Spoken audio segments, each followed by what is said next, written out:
After spending its residency on the Wii with games New Blood and Second Opinion, Trauma Center is finally making its rounds back to the DS with Trauma Center Under the Knife 2, a direct sequel to the series' very first game in 2005.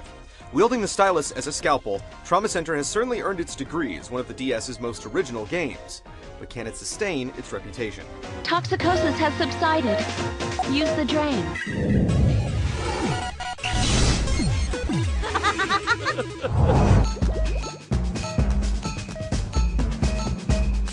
Please inject that the sutures are ready. 3 years have passed since medical organization Caduceus last raised arms against the viral guilt epidemic, but the threat is far from over.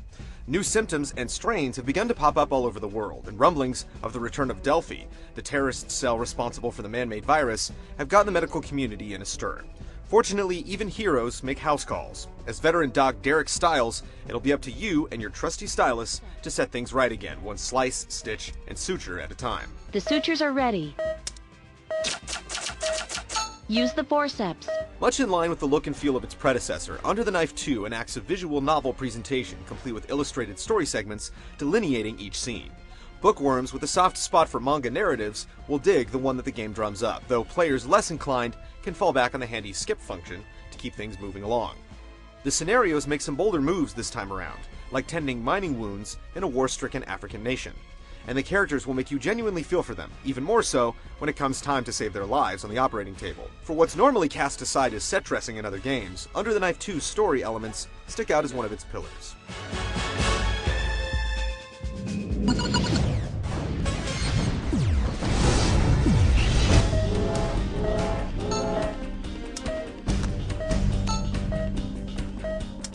As with prior Trauma Center games, Under the Knife 2's structural approach is simple but direct. After a bit of surgical prep and the occasional sprinkling of medical melodrama, players dive headfirst into the ER and save some lives. Well, most of the time anyway. As you make your way through the game, things will definitely begin to heat up as operations become increasingly complicated and life-threatening. We recommend taking advantage of the 3 difficulty settings. What? This isn't good. Keeping to its book-like presentation, Under the Knife 2 divvies up its gameplay and story content into chapters that can be revisited at any time. So, if you miss a beat in the dialogue, no worries. You can replay the same scene as you would with a DVD. This feature becomes especially useful for the score-obsessed, as the replay feature also applies to redoing operations for faster completion times. The toxicosis is getting worse. Good, the sedative worked. The overall experience is, unfortunately, still about as linear as it gets, though the addictive quality of one-upping your previous record for that elusive XS ranking still has its charms. With about 7 parts in each of the 7 chapters and a breadth of challenge operations to undergo, Under the Knife 2 has a plump, fleshy exterior for players to pierce through.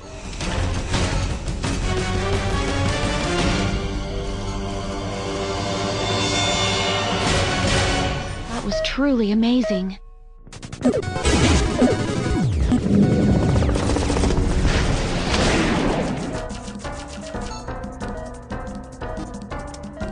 Under the Knife 2 is all about saving lives, and players do just that with a steady hand and a judicious use of the game's many tools. Series staples like the antibiotic gel, forceps, drain, and the trusty scalpel make their expected reappearances, while Wii original tools like the penlight and defibrillator also make their handheld debuts. The Healing Touch returns, a time-slowing maneuver that lets you go max pain all over the creepy crawlies running amok in your patient's body. And though Under the Knife 2 borrows some of the tools from the Wii versions of the game, it also omits the leaderboard functionality found in the console iterations. You can't do that! While speed and accuracy definitely play into the outcome of an operation, there are too many points where trial and error and memorization take precedence over keen motor skills and split-second decision-making. Operations are heavily scripted and easily completed after wading through them several times.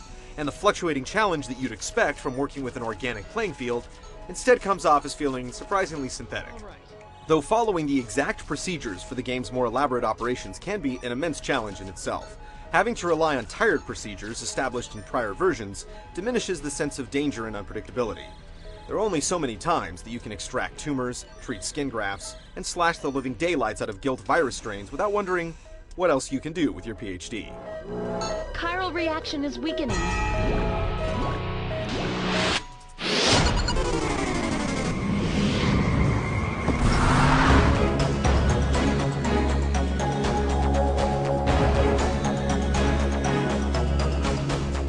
Under the Knife 2 may not have gotten much of a facelift in terms of gameplay, but the art and graphics have received a pretty substantial upgrade.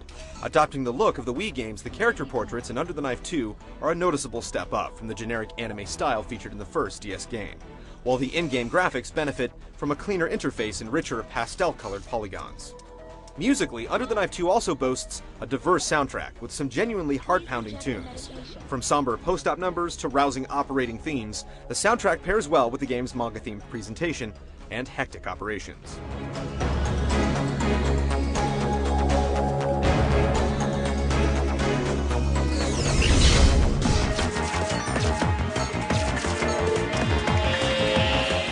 The prognosis is good.